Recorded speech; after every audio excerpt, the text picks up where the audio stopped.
ชาการพระอาจารย์ สาธุโยมมาแตะไซ เต็มเฮียน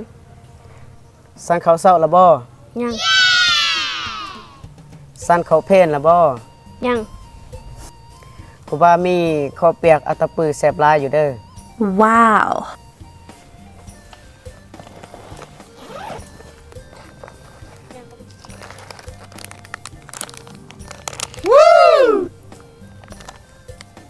นี่เด้อ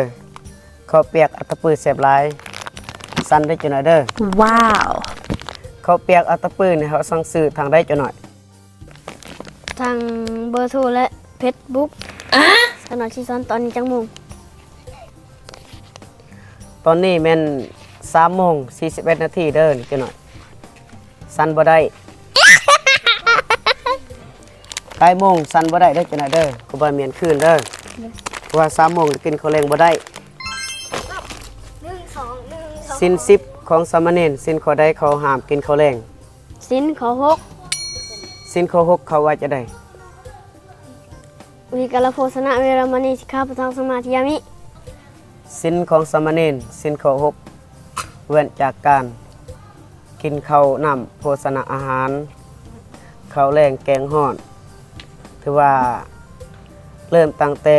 บ่ายโมงหรือว่า1 โมงขึ้นไปจนฮอด5 โมงเช้ามื้ออื่นถือว่าสามเณรสันบ่ได้สันได้แต่ประเภทน้ำได้จังได๋เด้อถือว่ามื้อนี้แม่นสันข้าวเปียกอัตตปือแซ่บหลายบ่ได้เนื่องจากว่าใกล้โมงฉะนั้นแล้วถือว่า3 โมงปลายแล้วนิมนต์สามเณรเฮาไปปัดไปกวดมนต์ไปอาบน้ำนิมนต์ขึ้นไหว้พระตอนแรกได้จังได๋เด้อ สาธุขะหน่อยขอลาเบื่อก่อนเด้อพระอาจารย์